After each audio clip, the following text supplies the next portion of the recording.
Ao final desse vídeo, todas as dúvidas principais sobre o regulamento 2026 serão respondidas. Quem vem forte no próximo regulamento? Porque está acontecendo essa briga de motores entre os chefes de equipe. O carro será mesmo mais lento nas curvas, como tem sido noticiado? Como será então essa história do DRS e aerodinâmica ativa? Como fica a regra de ultrapassagens e os motores elétricos? Será mesmo o fim do efeito solo? E qual a influência que isso terá sobre a performance de Lewis Hamilton, que já demonstrou deficiência nessa geração efeito solo?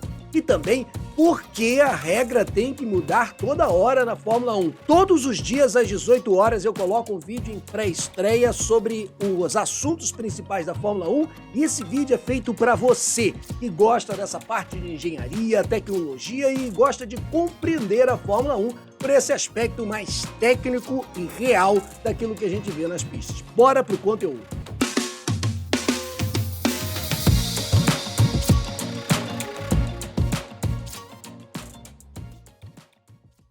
O novo regulamento da Fórmula 1 de 2026 será a maior revolução de regulamento já acontecida na história da Fórmula 1 desde a inauguração das regras em 1947. Obviamente, a primeira temporada da Fórmula 1 ocorre em 1950, mas as regras já existem desde o Grande Prêmio de Nice, na França, em 1947. Desde então, a maior revolução de regulamento que vai acontecer será nessa temporada de 2026. Não apenas os carros serão modificados, mas também os motores. E os motores não apenas em um aspecto, mas em dois, tanto no âmbito de combustão quanto no âmbito elétrico. E toda essa revolução coloca uma incógnita sobre o que será a temporada de 2026, tanto do ponto positivo de uma mudança poder sacudir as forças das equipes, como também a preocupação de muitas equipes de que a tecnologia embarcada dos carros possa comprometer o produto Fórmula 1,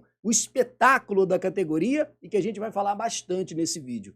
Esse regulamento foi uma solicitação das montadoras de motores da Fórmula 1, as fornecedoras de motores da Fórmula 1, em 2021, e foram procurar a delegação técnica da FIA pedindo um novo regulamento específico de motores. Até então, nada falando sobre os carros.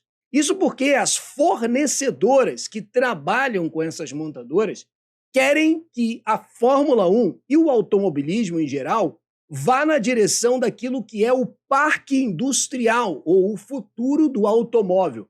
Cada vez mais nós vemos que o automóvel caminha para uma tecnologia híbrida, elétrica, de combustíveis sustentáveis, motores menores, compactos, menos manutenção, de forma que se a Fórmula 1 não for nessa direção, muitos desses fornecedores não têm interesse de participar na categoria. Quando a gente fala de motores, a gente às vezes pensa que é só a Mercedes, Ferrari ou a própria Ford que vai entrando junto com a Audi e a Honda que vai permanecer na Fórmula 1.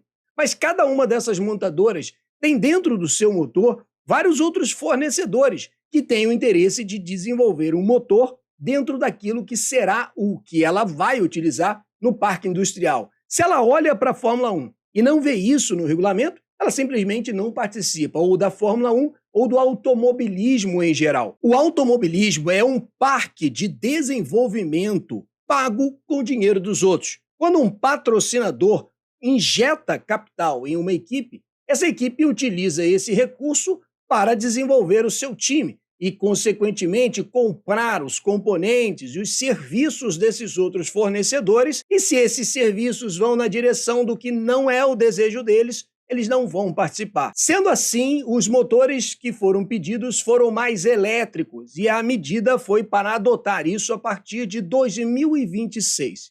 No entanto, quando os motores passaram a ser mais elétricos, uma grande preocupação surgiu. Quando você tem um motor mais elétrico, existe a preocupação também de que essa carga elétrica possa acabar e, consequentemente, a tendência de modificação dos carros atendeu a isso. Antes disso, deixa eu mostrar para você quais são as principais modificações dos motores. O fim do MGU-H, que é o motor que trabalha junto com o turbo, o MGU-K, que vai para uma posição mais central, um aumento de potência dele de 120 kW para 300 kW, e tudo isso para mudar o balanço de potência, que vai passar a ser 50% a combustão e 50% elétrico, além de uma redução também do fluxo de combustível. Resumindo e traduzindo tudo isso aqui, os carros serão menos no fluxo de combustível, no motor a combustão, e mais no motor elétrico, numa proporção de 50% a 50%. Eu tenho alguns conteúdos que são muito especiais, eu vou deixar na descrição, dentre eles esse vídeo completaço, tudo sobre motor da Fórmula 1 explicado, não apenas o motor de 26, mas tudo dos motores da Fórmula 1 moderna, e muito dos conhecimentos que você vai ver nesse vídeo são complementares até mesmo o que você tem nos seus carros de rua. Além disso, eu tenho um outro conteúdo que eu vou deixar na descrição, que é um guia completaço do regulamento 26. A diferença entre esse vídeo que está na descrição e esse que você está assistindo agora é que esse aqui é mais direto ao ponto daquilo que são as principais dúvidas que surgiram depois que o regulamento foi emitido. Esse outro que você tem na descrição é um mergulho mais amplo, ou seja, aqui nesse vídeo você está tendo respondido as principais dúvidas. E naquele você vai se aprofundar mais, por isso eu convido você para assistir depois. Essa mudança nos motores influenciou também o regulamento dos carros, porque, sendo os carros mais elétricos, nas simulações ficou muito claro que a carga de bateria poderia simplesmente terminar em plena volta ou em plena corrida. Um exemplo para você. O Grande Prêmio de Jeddah, na Arábia Saudita, é um dos circuitos de mais plena aceleração e média de velocidade muito alta. É mais difícil você ter uma recarga de bateria tão significativa e, consequentemente, as equipes têm que mapear o gerenciamento de motores de forma que essa energia fique mediana, diferente de uma volta de classificação. Acontece que, se você está em plena aceleração o tempo todo, esse nível da energia pode cair e, simplesmente em plena reta, o carro poderia perder toda a carga de energia elétrica e, consequentemente, perder potência do nada. Em outras palavras, em plena reta, o carro poderia perder velocidade. Imagina o ridículo que isso seria para a Fórmula 1. Na procura de evitar isso, o carro de 2026 foi feito no seguinte conceito de redução do arrasto aerodinâmico, ou da resistência do carro frente a como ele percorre o ar. Para isso, várias modificações no carro foram feitas, dentre elas a redução do tamanho do carro. Com um carro de menor tamanho, você gera menos carga aerodinâmica. Menos carga aerodinâmica tem um contra-efeito de menos arrasto aerodinâmico. Aliás, conteúdos que eu tenho colocado exclusivo para os membros. Eu tenho um vídeo aula aqui sobre a aerodinâmica da Fórmula 1 muito completa. Se você quer se tornar membro do canal, clica aí no Seja Membro, que tem as categorias mecânico, engenheiro, piloto e o Brum Academy, que eu tenho conteúdos exclusivos, mergulhando muito mais nessa parte de engenharia e, no caso, da aerodinâmica. Mas para reduzir a carga aerodinâmica e, consequentemente, o arrasto aerodinâmico, os carros foram tornados menores nesse conceito chamado Nimble Car, ou um carro mais astuto. A asa traseira é menor, o carro inteiro é menor, ele é mais estreito também, e isso terá a consequência de tirar o arrasto aerodinâmico. No entanto, durante simulações foram verificados que, quando abria a asa traseira, a pressão aerodinâmica na asa frontal causava um desequilíbrio no carro. E a solução foi na direção de atender essas duas tendências. Primeiro, equilibrar o carro depois de constatarem esse problema, e segundo, continuar reduzindo o arrasto aerodinâmico. Por isso, a partir de 2026, os carros passam a ter um DRS ativo, não apenas na asa traseira, como também na asa frontal. O piloto poderá, acionando o DRS, ter a chamada aerodinâmica ativa, porque ele, com o acesso a um botão, pode abrir a asa frontal e abrir a asa traseira. Com isso, o carro perde arrasto aerodinâmico, força menos a bateria elétrica e consegue completar a sua volta. Isso tudo traz uma dúvida sobre, então, como serão as ultrapassagens na Fórmula 1, porque se o DRS passará a ser usado para mitigar essa situação na bateria, como que fica a situação das ultrapassagens? E a ultrapassagem será da seguinte forma: O DRS poderá ser utilizado sempre em retas, independente se o piloto está a menos de um segundo à frente, diferente do que acontece hoje. No entanto, quando o piloto estiver a menos de um segundo do carro da frente, ele vai poder acionar uma carga da bateria que vai dar um ganho de potência a mais, completando a ultrapassagem. Ou seja, o piloto terá que ser mais cuidadoso na recarga da bateria para preparar essa ultrapassagem. Do contrário, o piloto rival não tem essa opção também de uma carga adicional. E assim serão feitas principalmente as ultrapassagens na Fórmula 1.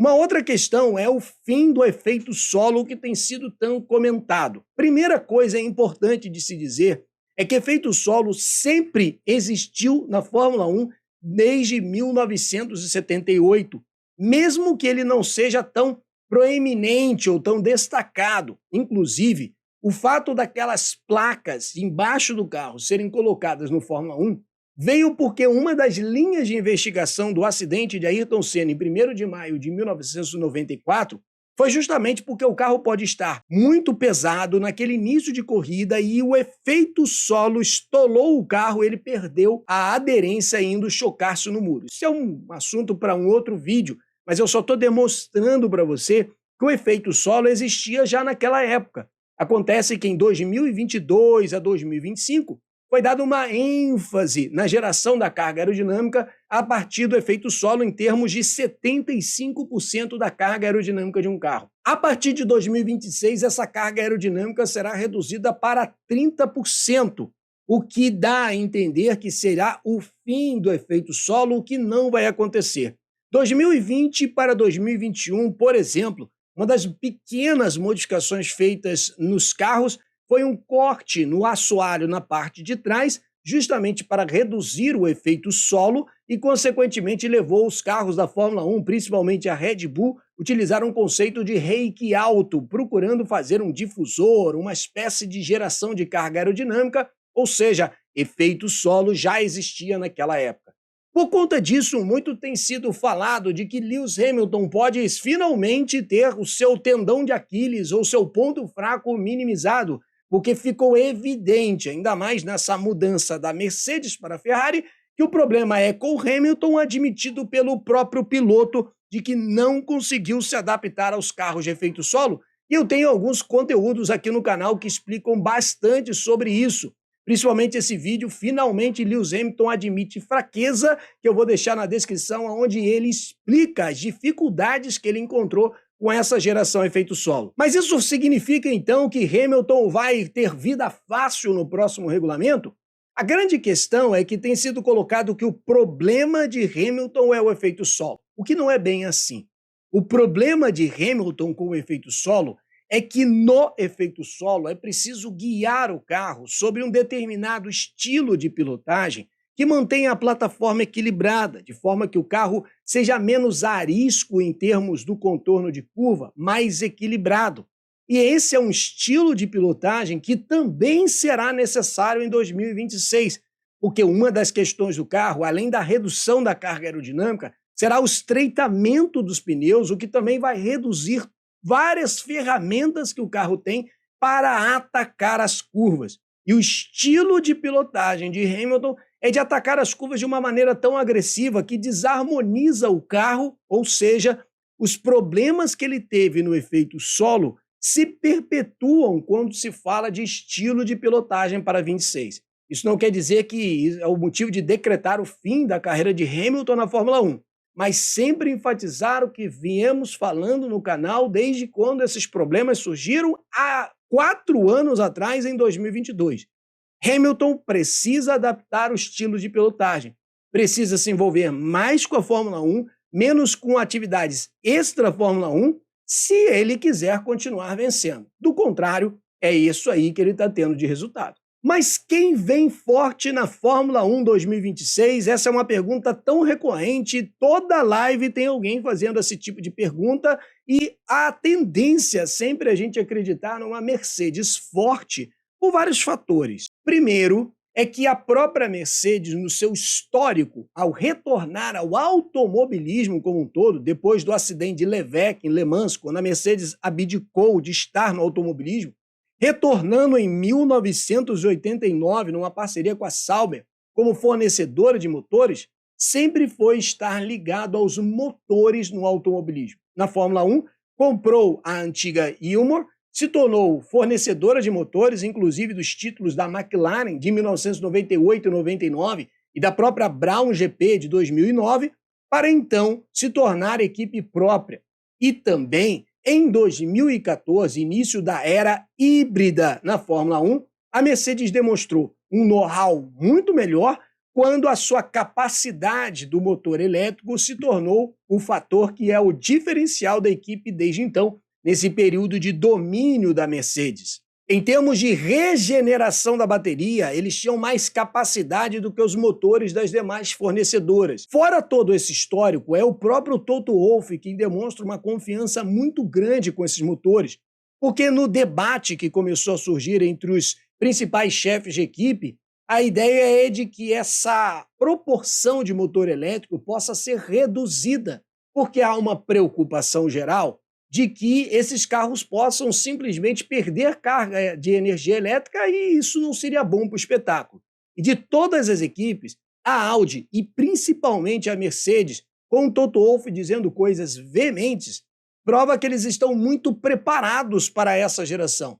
Das 10 equipes da Fórmula 1, eles fornecem para 4 e passarão a fornecer para 5 quando se tornarão também fornecedores da Alpine. Ou seja, metade das equipes da Fórmula 1 utiliza motor Mercedes, o que prova que é um motor muito confiável para a categoria. Sobre tudo isso, Christian Horner faz a seguinte declaração. A FIA fez uma pesquisa e acho que eles querem desesperadamente evitar muita elevação e desaceleração no próprio Grande Prêmio. É disso que nós estamos falando. O carro ganhar muita velocidade e, de repente, a carga da bateria acabar e o carro simplesmente perder a aceleração em plena reta. Ele continua dizendo, o que não será particularmente bom para o esporte, extremamente frustrante para os pilotos. Portanto, não é algo que tenhamos pressionado ou pedido numa ideia de que há um lobby da Red Bull ou de outras equipes na tendência de esse motor não ser como ele é. Christian Horner está pontuando que é a própria FIA quem tem essa preocupação.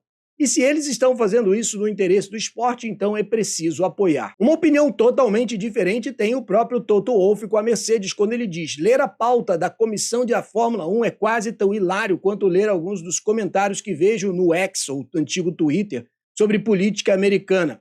Eu realmente quero nos proteger e não fazer nenhum comentário, mas é uma piada. Desde então, o Toto Wolff tem sido muito duro e veemente com essa questão de não continuar com o regulamento de 26, principalmente no aspecto de motores.